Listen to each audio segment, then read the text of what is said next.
Boa tarde, o meu nome é Rui Costa, como o meu colega disse, sou o diretor da Armis, atuo na área de segurança.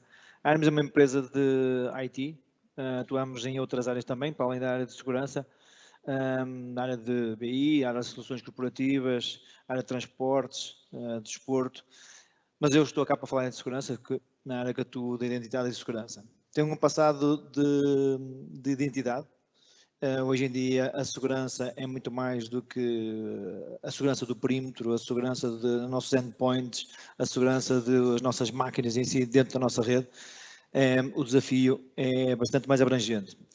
E somos uma empresa tecnológica que tentamos, juntos com os nossos clientes e parceiros, ter uma visão bastante abrangente da segurança das organizações. Todos os tópicos que ela envolve, todos os obstáculos ou proveitos de tecnologias que nos ocorrem todos os dias. Mas aqui começam os desafios. Todos nós temos o uso de hoje em dia de um telemóvel, de um tablet, de um computador, de um Surface. Agora está bom, está na moda, dizemos o Surface. Todos queremos usar máquinas híbridas e com mobilidade. Todos nós queremos flexibilidade. A palavra-chave é essa, flexibilidade e produtividade. E muitas vezes isso é inimigo, entre aspas, claro, da segurança. Nós ficamos preocupados do que vai acontecer porque todos nós queremos on the fly aceder a coisas, aceder a dados, a partilhar coisas, a usar aplicações que os nossos chefes, nossas organizações não nos disseram que podíamos usar, mas porque deu para instalar e porque deu para usar, é mais fácil, estou mais habituado e vou usar. E aqui começam os desafios. O que é que entendemos nós por segurança? O que é a cibersegurança? Eu não vou estar aqui com conceitos e definições muito abrangentes, mas representa realmente toda a segurança de todos os ativos tecnológicos que temos nas nossas organizações. Ativos tecnológicos presentes quer voluntariamente, quer involuntariamente, quer por impostos por pessoas internas ou externas. Sim, as pessoas externas muitas vezes também estão envolvidos e são um facto preocupante na nossa segurança interna. E então, na área da segurança, nós temos vários quadrantes de segurança que nos temos que preocupar. A aplicação de seguranças, a segurança das aplicações que nós disponibilizamos para nossos clientes, para nossos parceiros internamente, os dispositivos, como eu falei há pouco, a identidade, a segurança na rede continua a ser uma preocupação e bastante importante, e a segurança nos dados. Cada vez mais se fala nisso, não é? Cada vez mais nos preocupamos com a proteção de dados. Ainda por cima fomos obrigados a isso. Nos últimos 4 anos tem sido um tema para mim e para muitas pessoas só a partir do ano passado é que começaram a preocupar com isso. Mas, e se repararem, aqui no meio temos a identidade. Realmente a identidade está no foco disto tudo. Está relacionada com os outros vetores verticais todos. Os perigos que hoje em dia enfrentamos. Os riscos são muitos e são variados e tudo, ao fim e ao cabo, no nosso dia a dia, como gestores dos nossos departamentos de IT, como nossos guardiões dos nossos ativos da empresa, temos muitas preocupações e realmente o compliance e a medição de risco é sempre uma balança muito complicada de gerir. Nós vamos fechar portas, vamos trancar tudo a 7 chaves, não temos flexibilidade, vamos deixar as nossas pessoas que estão a vender, estão a produzir, estão em mobilidade, tenham agilidade e vamos abrir e vamos dar acesso e temos aqui uma mitigação de risco bastante complicada, bastante complexa no nosso dia a dia. As nossas organizações constantemente estão a crescer. Os perigos hoje em dia que nós estancamos, que nós resolvemos, amanhã aparecem outros, são novos, são novas aplicações, os softwares, as nossas aplicações são atualizadas, aparecem novas aplicações, aparecem novos produtos, aparecem novas tecnologias, como eu estava a dizer, e realmente isto não vai parar nunca. Este é o conceito. E eu há uns tempos falavam sobre a questão da legislação de proteção de dados e dava este exemplo. Acho que a maior parte das pessoas que estão aqui passaram pelo problema do ano 2000. Aquilo realmente no ano 2000 chegava-se à hora zero, resolvia-se os problemas que aconteceram, até de segurança também, e depois ficávamos descansados, íamos para casa dormir e tudo bem.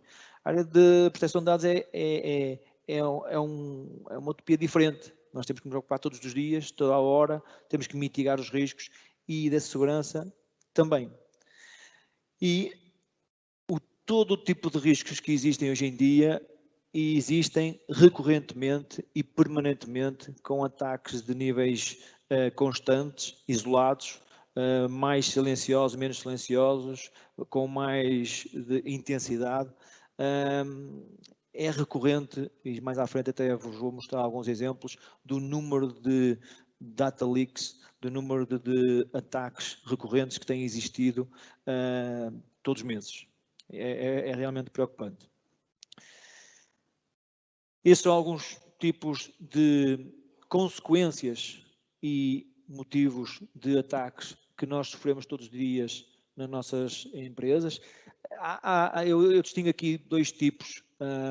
Há uns tipos, a primeira parte de pass the ticket, pass the hash, overpass the hash, malicious replications, são tudo ataques silenciosos que o atacante, o hacker, já comprometeu as credenciais de algum utilizador, já o atacou em massa bastantes utilizadores para que alguém pudesse clicar num link malicioso ou um attachment que infectou o nosso computador em memória. Já não se usa ransomwares. O WannaCry já foram resolvidos. Agora, em memória, as coisas são os scripts que são executados em memória são muito mais complexos de monitorizar. E depois temos um nível de ataques que são os que nós mais ouvimos falar, porque são realmente aqueles que causam um impacto massivo. O brute force.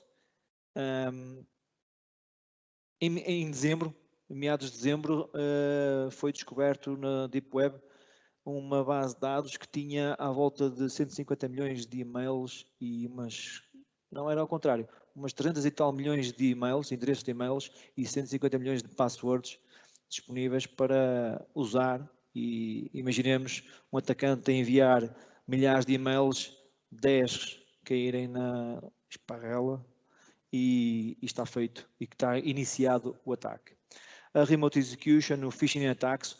Quem de nós daqui nunca recebeu um e-mail que não sabia quem era a origem? Quem enviou?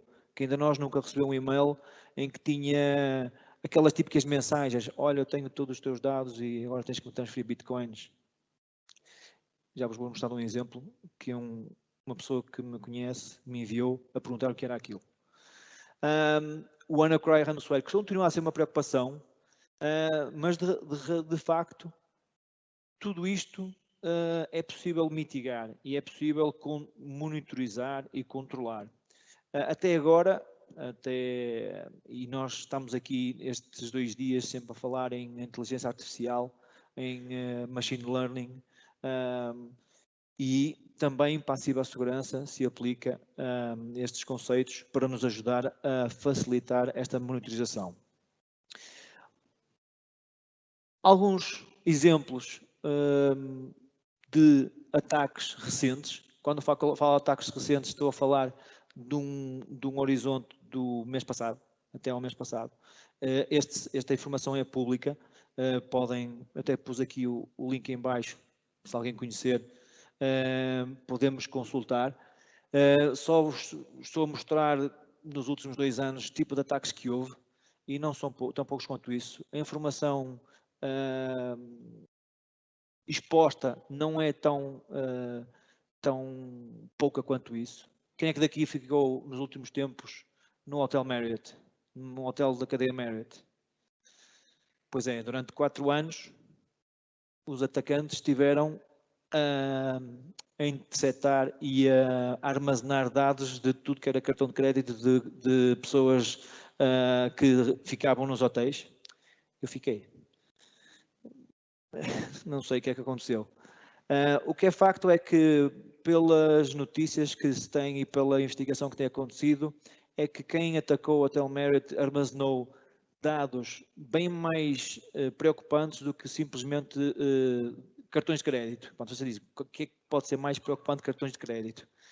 Eles guardaram realmente e roubaram informações, inclusive de negócio deles, encriptadas. Ok, vocês estão encriptado, está bem, mas também roubaram as chaves de encriptação. Ok, roubaram tudo. 4 anos tiveram tempo para fazer tudo. Outro exemplo. Quem é que daqui usa o Facebook? Muita gente, não é? Quem é que nunca respondeu a um questionário no Facebook a dizer se gosta de alguma coisa, se comprou aqui, ou aqueles quizzes que as pessoas gostam de fazer, não é? Pois é. Também há problemas. Descobriu-se há pouco tempo que havia um daqueles quizzes de Facebook que o próprio Facebook não controlava e eles estavam a extravasar dados recorrentemente. Eu creio que eram à volta de 120 milhões de dados de pessoas todos os meses. E mesmo depois das pessoas desinstalarem essa aplicação dentro do Facebook, os dados continuam a ser extravasados, o que é preocupante. A mitigação, mesmo depois de sanear, de identificar a fuga, reparem que ainda continua a haver a fuga de informação. E os exemplos podiam seguir, e estes exemplos são muito usados, principalmente aqui a Presidência das Nações em Portugal, vocês provavelmente já os conhecem, dados que foram comprometidos, empresas hackeadas, e os ataques continuam a surgir e cada vez mais automatizados. Esse é o problema. Não somos só nós que usamos a tecnologia para o bem, que temos acesso à tecnologia, que temos acesso à inteligência artificial, temos acesso à machine learning para podermos aprender também com o comportamento das pessoas quando falamos em machine learning, às vezes confundimos com scripts, que sim, também são scripts, são machine learning e aprendemos todos. Mas as pessoas mal intencionadas também usam essas tecnologias. Isto é tipo daquelas corridas, a ver quem é que chega primeiro, mas um ultrapassa, o outro na curva ultrapassa de novo e vamos seguindo. Quando é que vai acabar? Não sei e acho que não vai acabar. E como é que os atacantes, os hackers, entram na nossa organização? De facto, para nós sabermos isso, também temos que saber como é que eles fazem e também temos que experimentar. Eles entram por USBs maliciosos. E há bocado eu cometi uma gafe. Eu transferi o meu PowerPoint da apresentação desta apresentação para o nosso colega ali do sistema de som, numa pen que ele me deu, e eu não verifiquei se aquilo... Espero que não esteja problema nenhum, não é? Mas o meu computador está protegido. Quantas vezes nós instalamos software que não é controlado e homologado para a nossa organização? Quantos de nós descobrimos que o nosso colega do lado está a usar o Dropbox porque gosta mais do Dropbox e não usa o OneDrive ou usa o iCloud? Quantos de nós instalamos uma aplicação que nos dá mais flexibilidade, que não conseguimos usar uma ferramenta que a organização não nos disponibilizou e nós precisamos on the fly fazer e produzir e instalamos e continuamos a usar? Quando é que a nossa organização vai descobrir isso? Até há pouco tempo, e já existia há muitos anos, ferramentas para descobrirem o termo tão bonito de dizer Shadow IT. Como é que descobrimos Shadow IT? Isso é um dos problemas também. O phishing, email e attachments comprometidos. Quantos de nós já não carregamos e quantos foram comprometidos? O phishing email é um ataque muito preocupante, porque cada vez mais a tecnologia é realmente complexa, os ataques são cada vez mais complexos tecnologicamente, mas às vezes os ataques mais simples e os óbvios são os mais intrusivos e mais impactantes. Porque se olharmos para o facto de ataques com phishing nos comprometer as nossas credenciais na nossa conta de e-mail e de repente um utilizador tem as nossas credenciais e nós estamos sujeitos a que ele, durante o tempo que necessite, inicie uma campanha silenciosa de engenharia social, então aí ele faz o que quer. E olhem que os exemplos que temos visto aqui pela Europa fora podem ter danos catastróficos. É dado público que, inclusive, por exemplo, em novembro, finais de outubro, início de novembro, na Holanda, o e-mail de um CEO de uma empresa bastante conhecida foi comprometido, as credenciais foram comprometidas, e se vocês recebessem um e-mail do vosso CEO e trabalhassem na área financeira e a pedir para vocês fazerem uma transferência para um cliente, para aquela conta, vocês faziam ou não? Questionavam? Se calhar não, se calhar fazíamos.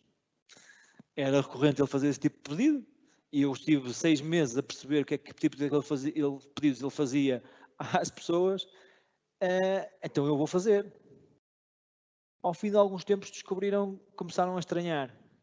O problema é quando descobriram, o prejuízo já ia em 19 milhões. 19 milhões de euros. É preciso ter uma empresa grande para ter esse dinheiro todo, não é? Movimentar em caixa ou em transferências recorrentes, em ter projetos e ter clientes, fornecedores para fazer esse tipo de movimentos. Mas existem mais como a gente pensa e realmente 19 milhões de euros, o jeito que me fazia. E também sites maliciosos. Isto é realmente em conjugação com outro tipo de ataques, é um dos tipos de ataques mais preocupantes. Quando nós num e-mail recebemos de phishing, mais uma vez, recebemos um link malicioso em que somos convidados a completar informações. Claro que de nenhum de vocês que está aqui vai cair aqueles e-mails, olha, entra aqui para completar os dados do vosso banco. Ainda acontece isso, mas acho que quem é interessado por cibersegurança ou por segurança ou quem é interessado por tecnologia já tem alguma noção e já não cai nesses enganos. Mas existem ataques mais sofisticados e com links maliciosos em que nós autenticamos, costumo dizer isto, mas até autenticamos numa página de login parecida com o serviço Office 365, por exemplo. Quantos?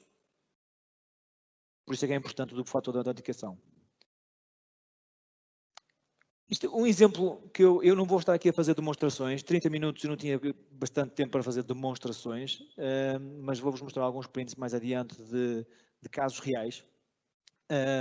Este é um exemplo muito simples, um diagrama muito simples do exemplo que eu estava a falar. Quando eu recebo um e-mail de phishing, a pessoa fica comprometida. Aliás, eu fico comprometido porque carreguei num attachment, podia ser um attachment, e não pensem que o attachment tem que ser um executável. Os Excels, os Words da vida também são perigosos hoje em dia.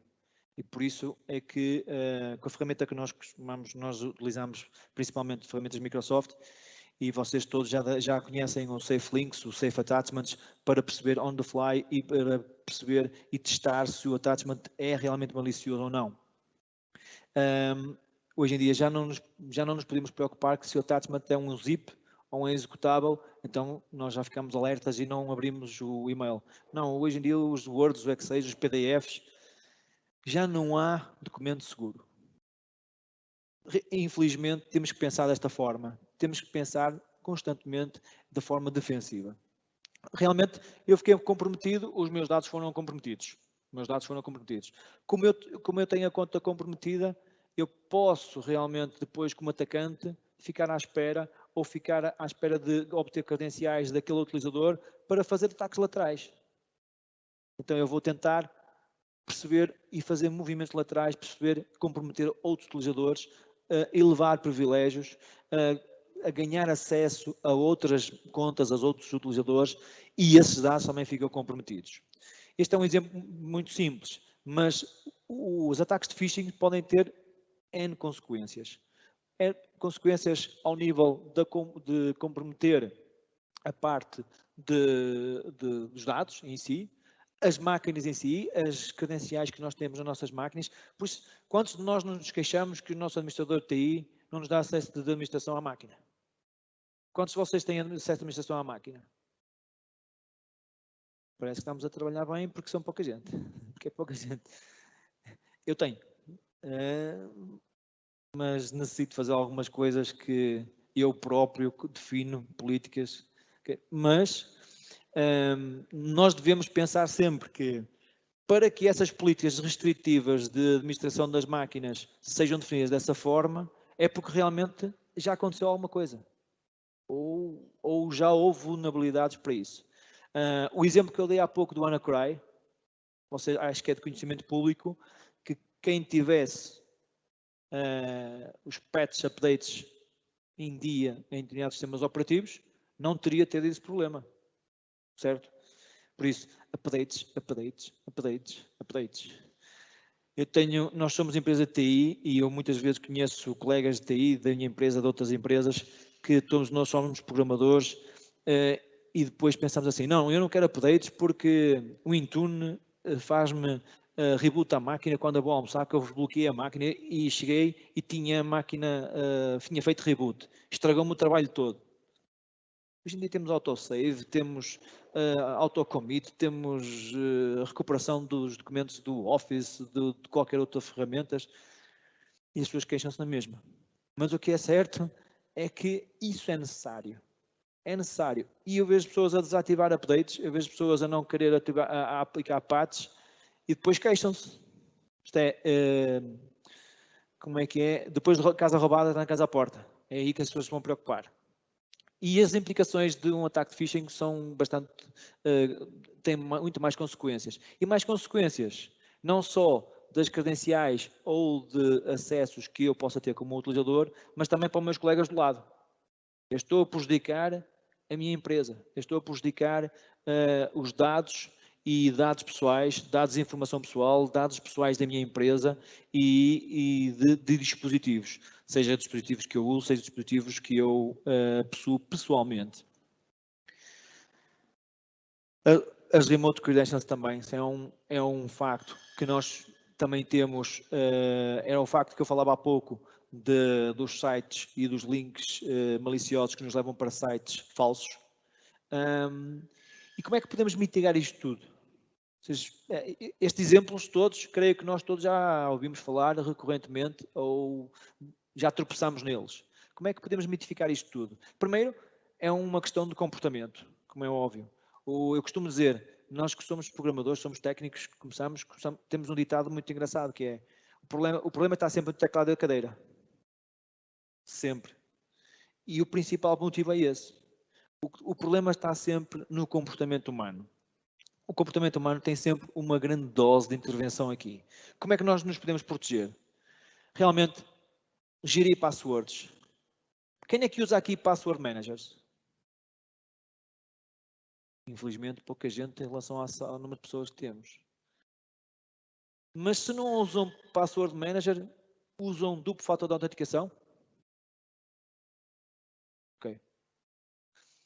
Infelizmente, nas últimas notícias, no último mês, soubemos que havia aí uma empresa mundialmente conhecida que o duplo fator de autenticação, por confirmação no ecrã do número do telemóvel, a escolher o número, era possível passar por cima daquilo. Mas espero que já tenham resolvido isso. Eu uso esse sistema de duplo fator de autenticação. Todas as minhas contas eu tenho duplo fator de autenticação. Posso não usar um password manager. Eu não preciso saber as passwords realmente com password manager. Eu quero que ele me gere uma password bastante complexa. Eu não a preciso saber, não a quero saber. E quero que esse password manager preencha por mim a password.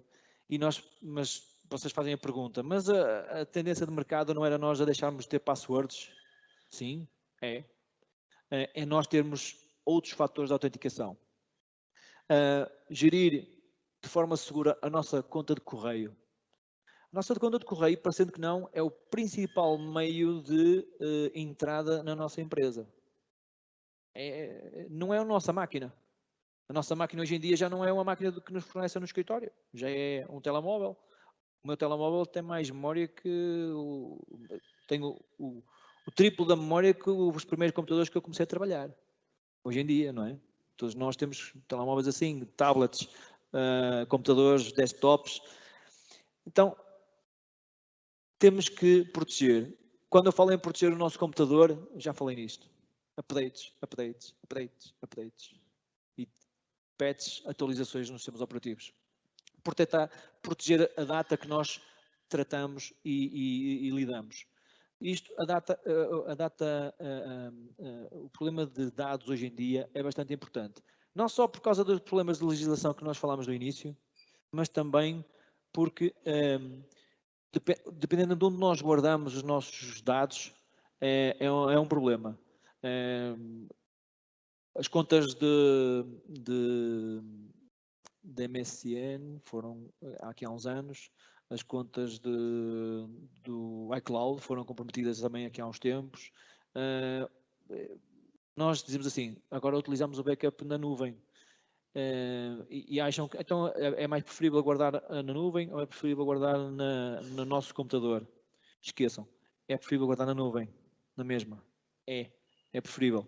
Mas para isso, conjugado com todos os outros sistemas de proteção que nós aplicamos às nossas contas, aos nossos recursos. Evitar comportamentos de risco. Nós recebemos um e-mail, não conhecemos de quem é, mas tem um assunto interessante. Qual é a nossa tendência? Somos humanos? Abrimos? Direto. Quantos de vocês têm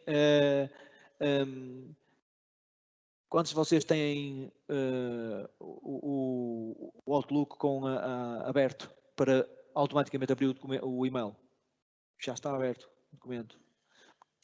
É muito importante. Este é um exemplo que eu falava há bocado de um utilizador que me enviou, que isto aconteceu porque as pessoas compram base de dados de passwords e e-mails e depois enviam, e este e-mail não vinha aqui com a password da pessoa, mas vocês podem ter recebido um e-mail com a password antiga, mas que já não era aquela password, mas que como compraram aquela password e aquela combinação de e-mail, é enviado e é pedido bitcoins. Assim é fácil de ganhar dinheiro. Eu até fiz um teste hoje de manhã e pus aqui um print. Password Building 2019. Dependendo do nível de encriptação, menos de um segundo para cracar a password. Pomos ali um ponto à frente de 2019, aumenta bastante. Sim, 6 segundos. É complicado. Por isso, quando eu falava há pouco de proteger a nossa identidade, o duplo fator de autenticação é óbvio. Nos sistemas Windows, eu uso o Windows Hello. Eu não tenho que colocar password na minha máquina, uso o PIN ou uso a minha cara e eu autentico no Windows Hello e não tenho que andar constantemente a colocar a password. Quantas vezes eu fiz exercícios com colegas meus que eu estava a olhar para eles e consegui descobrir ao fim de alguns dias a password deles. Faço isso. É um hobby.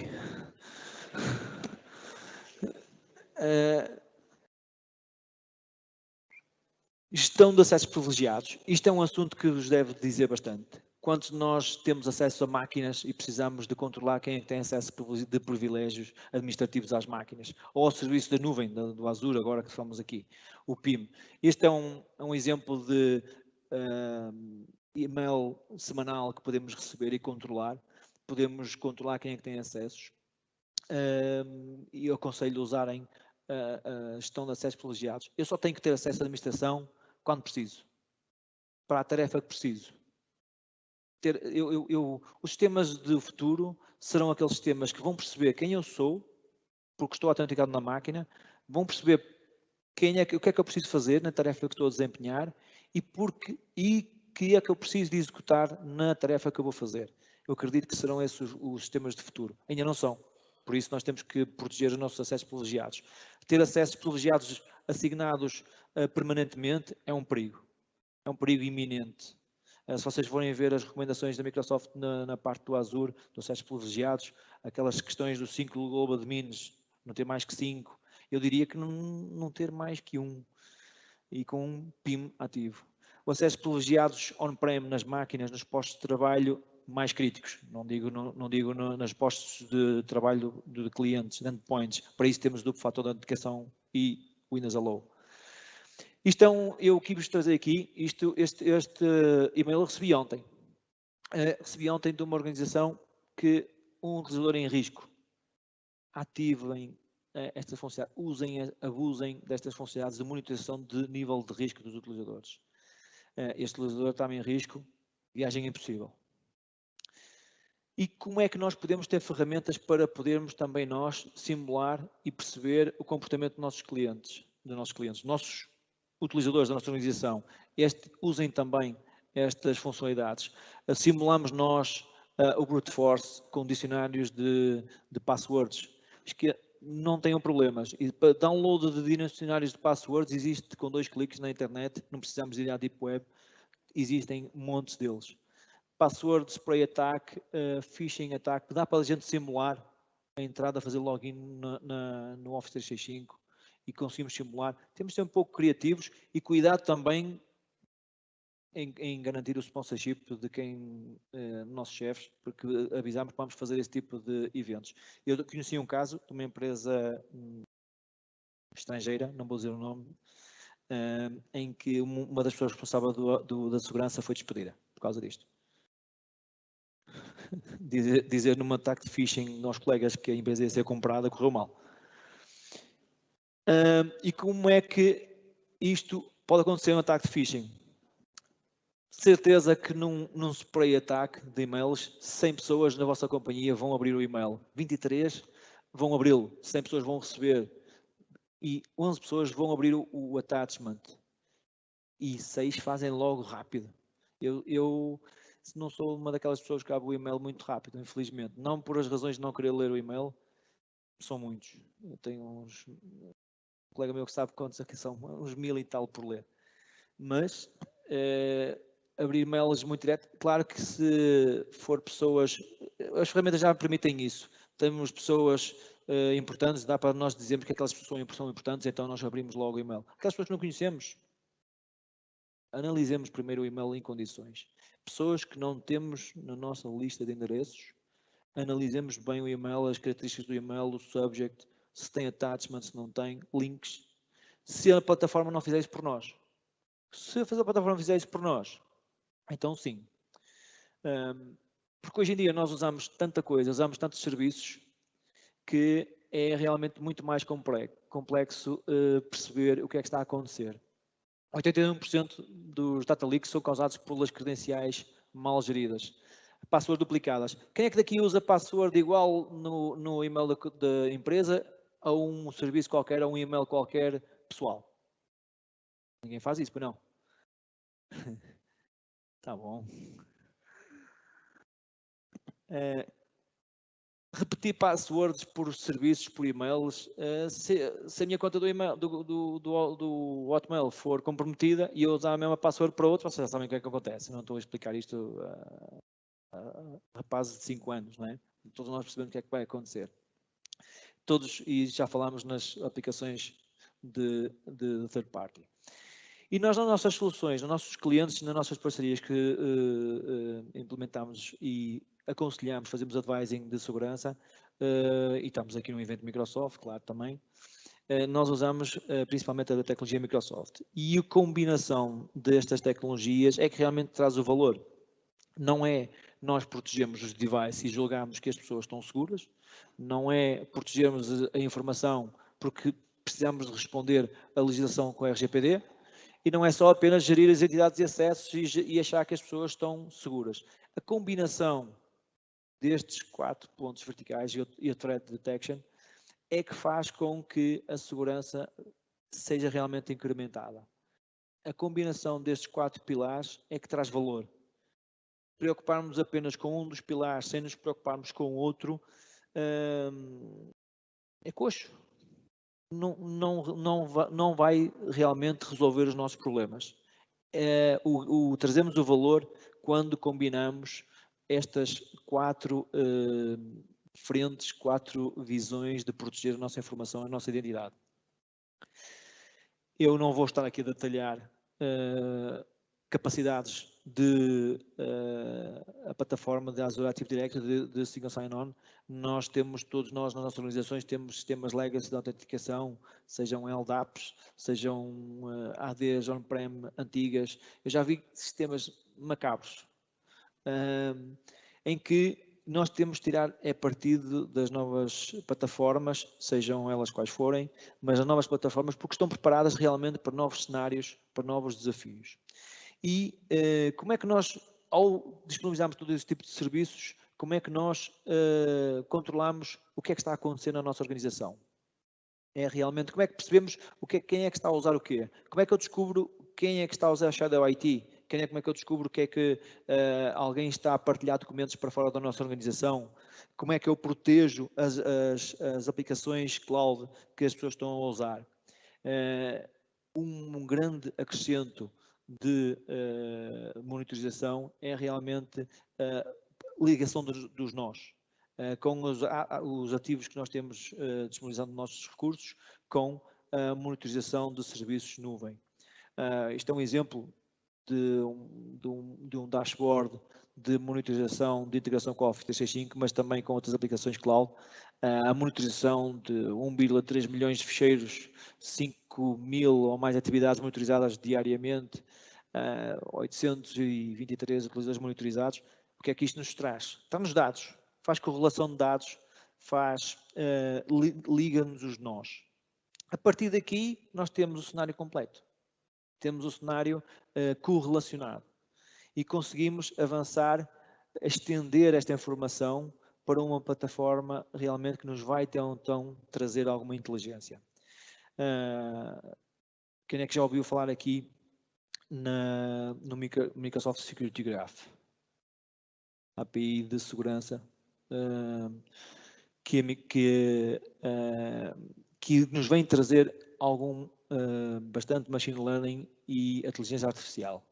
Eu há pouco falei nisto, mas é importante termos em atenção uma coisa, que é, por muito que nós tenhamos ferramentas que nos disponibilizem a inteligência artificial para nos ajudar também a tratar destes problemas, para nos automatizar também estas defesas e estes problemas de segurança, não se esqueçam que os hackers, os atacantes, as pessoas mal intencionadas também têm estas ferramentas, não é? Isto não vai acabar aqui. E realmente este nível de inteligência artificial pode ajudar-nos, mas tenham atenção que todo o comportamento que o machine learning aprendeu do nosso uso das nossas ferramentas de correlação, de usar como usamos a nossa identidade, como autenticamos nos sistemas, a Microsoft consegue, esta plataforma consegue ler. Nós somos uma organização, temos um comportamento, outras organizações têm outro comportamento. A Microsoft consegue monitorizar o comportamento mundial, consegue correlacionar e consegue reconhecer também padrões de comportamento e de uso de ferramentas e inclusive classificá-las se realmente são seguras ou não. E a partir daí nós percebemos que é que vamos poder gerir o risco. Quando eu falava nas consequências disto, com plataformas inteligentes deste tipo, aí é que nós conseguimos providenciar uma gestão de risco e uma gestão segura aos nossos utilizadores. Se eu estou a aceder a um recurso da empresa com um telemóvel que não me entregaram, que eu de repente o meu telefone avariou e eu comprei outro e vou usar aquele, eu posso aceder aos recursos, posso que a minha empresa deixe-me, mas quero garantir que eu pelo menos garanta que estou compliance com as regras que eles definiram. Okay? Eu estou a usar a aplicação que eles definiram, que é o Outlook, claro. Eu estou a usar a PIN no telemóvel. Eu não tenho aplicações que sejam comprometidas. Quem é que usa o X-Currency nos telemóveis para fazer conversão de moedas? Ninguém usa? Pois. Desinstala que eu desinstalei a semana passada. É. Aplicações que são homologadas, aplicações que eu deixo a instalar, aplicações que eu deixo aceder à minha informação. E aqui consegue medir e correlacionar comportamentos, correlacionar riscos e mitigar riscos. Vou dar um exemplo. Não sei quem usa o Identity Protection da plataforma Microsoft, provavelmente já viu alguns avisos. Aquele computador, aquela pessoa logou de uma máquina infectada. Temos que saber também interpretar estes resultados. Poderão ser falsos positivos, poderão ser indicadores que naquele ponto existe alguém com uma máquina infectada. Não quer dizer que seja aquela pessoa. Por isso, a monitorização da informação que nos provê à nossa frente é possível também, é necessário também geri-la, é preciso analisá-la e tratá-la. Não basta nós coletarmos todas estas informações, temos um dashboard bonito, temos muita informação, não fazemos nada com ela, não mitigamos, não gerimos risco. Este exemplo de mitigação de risco que eu estava a falar aqui, eu vou-vos dar um exemplo. Se eu estiver, e eu tenho sempre o duplo fator de autenticação ativo, se eu estiver num outro computador que não é o meu, automaticamente tenho que aprovar a autenticação que estou a fazer. Se eu estiver a usar um browser em modo incógnito, eu tenho que aprovar o duplo fator de autenticação. Se eu estiver a aceder de um IP de risco, toda a gente sabe que qualquer IP que venha da China é de risco. Então, eu tenho que pôr um duplo fator de autenticação. Vocês terem ideia, nós temos visto nas organizações, pequenas, grandes empresas, pequenas, grandes organizações, todas elas têm que ter o mesmo nível de preocupação. Não é porque eu tenho uma empresa que tem 5 mil funcionários, 10 mil, 20 mil funcionários, 50 mil funcionários, é que eu tenho que me preocupar com segurança. Eu tenho que me preocupar com segurança com todo o tipo de empresas. Porquê? Vocês já pensaram nas vossas organizações, vocês têm fornecedores? Esses fornecedores vocês têm fornecedores com 100 funcionários, 200, 300 funcionários, são empresas pequenas, médias, vá lá, vamos chamar médias. Mas eles têm segurança, têm a segurança implementada. Eles conseguem-nos garantir que têm a segurança do uso da informação que têm acesso nas vossas empresas? Até agora vocês fazem como? Assinamos um papel a dizer, não, eu garanto que estou seguro e comprometo-me a estar seguro. Vocês fazem uma verificação depois? Não. Isso é um facto a pensar também. O third party companies providers são também uma parte envolvente da vossa segurança. Não basta nós pensarmos nos nossos colaboradores e julgarmos que está tudo bem. Por isso, eu continuava aqui a falar, eu acho que já ultrapassei o tempo em larga escala. Esta é a última sessão do dia. E slides e assuntos a aprofundar, demonstrações eu podia estar aqui a demonstrar, mas eu queria apenas falar neste assunto dos Safe Links, URL Detonation e Safe Attachments. E são funcionalidades que estão disponíveis na plataforma Microsoft para toda a gente, devem usá-los. Há alguns que estão disponíveis constante um tipo de licenciamento, essas coisas de licenciamento é sempre complicado, eu não quero falar nisso.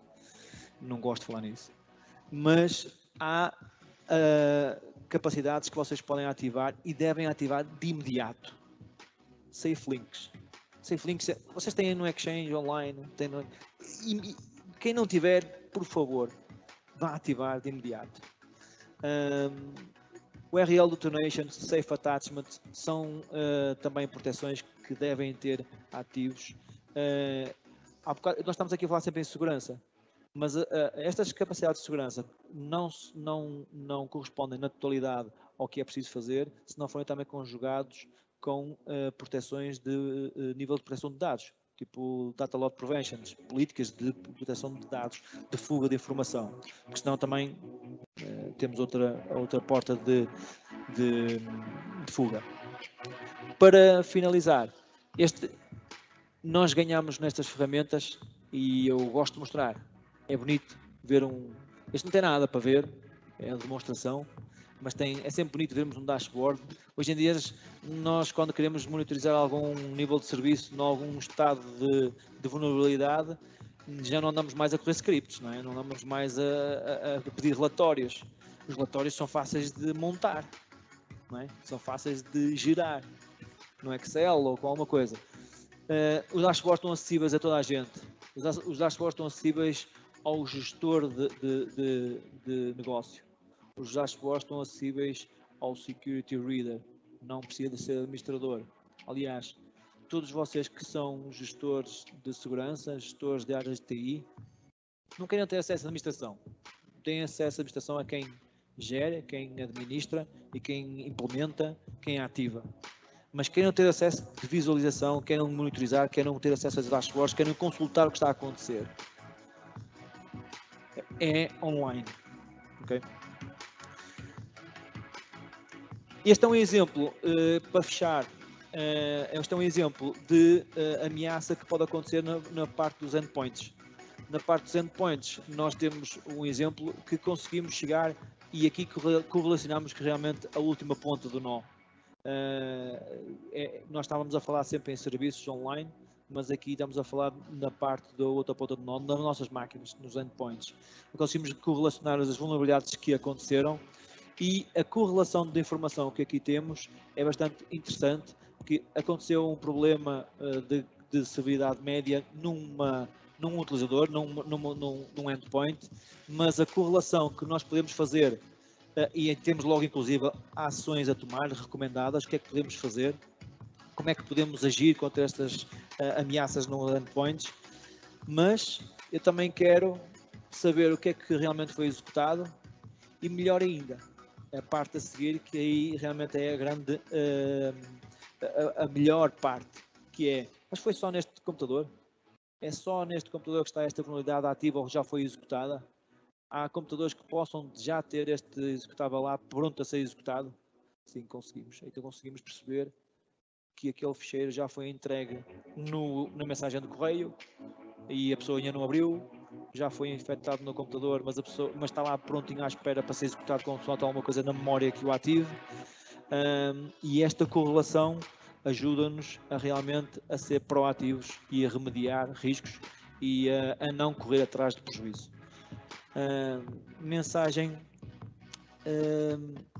final. Comportamento humano é muito importante. Utilizem as ferramentas que têm disponíveis.